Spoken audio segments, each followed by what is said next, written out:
Hello YouTube. Today, Whalebu's Neil and Fall will be coming to see this magnificent beast, the German E-100.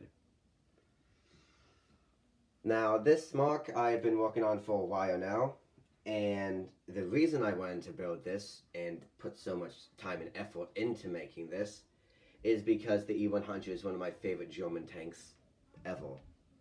Sadly, they only made the hull in real life, but I mean, that's good enough to make tank games go crazy with it, including, but not limited to, World of Tanks, War Thunder, and many others.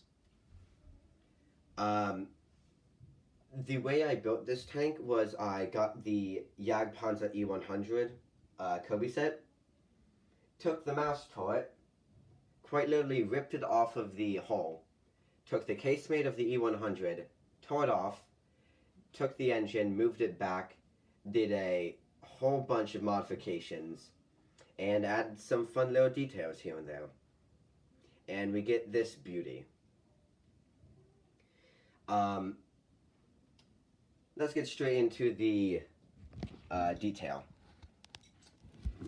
Now, starting from the front, and then we'll make our way back. In the front, we have the regular E-100 hull.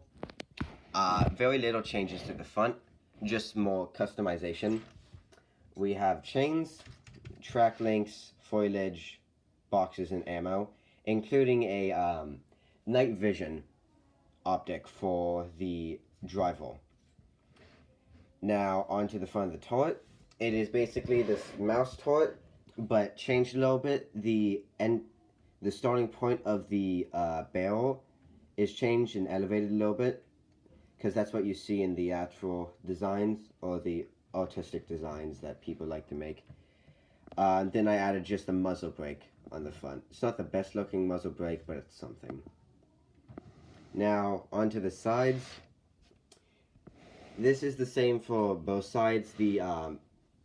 I have the side skirts only in the front, and then in the back, it's just hull, because in almost every single German tank you see in either pictures, models, or just drawings in general, they don't usually have all their side skirts, because the Germans didn't really want to replace them. They didn't have enough metal. We have a track link here, and then on the side of the turret we have tools and then more track links. And the German insignia. I love how the tracks are made, and even though Brickmeat in his video, shout out to him, I love his channel, when he reviewed the Jagdpanzer E-100, which, note, I did not change the tracks or the main hull itself, or the way to design the hull. I did not change any of that. It is still the same. He said that the tracks on the E-100 were very hard to roll and did not roll well on smooth surfaces like this. But mine rolls just fine. I'm not sure if it's because this is a later model or not, but I just wanted to point that out. Now, moving to the back. A lot has changed in the back. The back is the most changed part of the hull. We have the exhaust pipes with German insignias on both sides. We have like a box, more boxes. We have like a wire here, chains, and then a oil tank. Now on the top we have foliage, a shell casing, and then the engine. Now onto the back of the turret. It's somewhat changed from the mouse turret. I just wanted to do that a little bit. It's like a hatch if they wanted to load in ammo. Now on the top we have some sandbags, foliage, boxes, or that could be just wood, and then chains. And then we have the commando's night vision optic. There was somewhat of a turret interior. I can show you that. There we go. we have the breech, the gun breech, and then ammo storage. Since I assume the shells in this thing are so big that they would need the actual shell and then a charge. And then we have the 75mm rounds.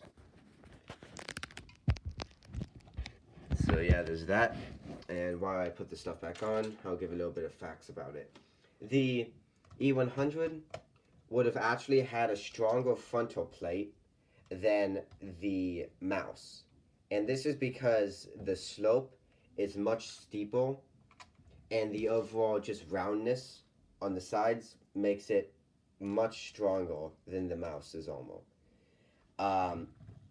It would have housed a 150mm or 15cm cannon, which is just colossal in size and firepower.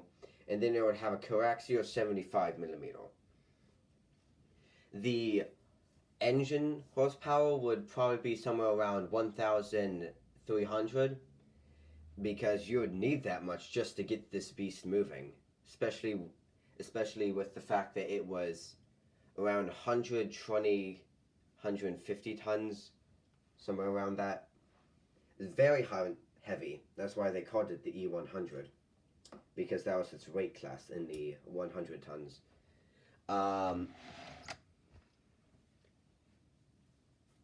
In World of Tanks, this is a very noob-friendly tank, but the reason it's so noob-friendly is because of how strong it is. If you angle this, it is almost impervious to all fire, except those people who like to spam gold shells, and that gets annoying at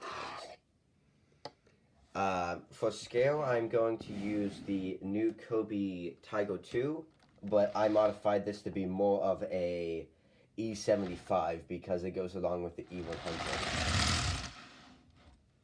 Now, yes, the E75 I made is camoed. It has like a forced camo, but the E100 has a lot more of just detail on it in terms of looking battle worn.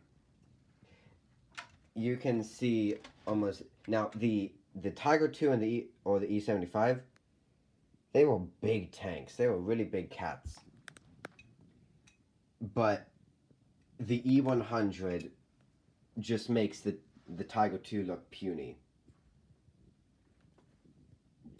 which it should. The E100 would have been the successor of the Tiger 2 or E75 in World of Tanks. In War Thunder, the E100 is a little bit odd, but that's fine. It's still fun to play with. Now, the reason the E100 has all these like greenery modifications and the just detail all around is because it is the start of one of my latest MOCs I'm creating.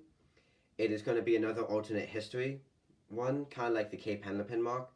And this one's going to be the Second Battle of Berlin, or the outskirts of Berlin. It's taken place during 1947. So, big change in history there.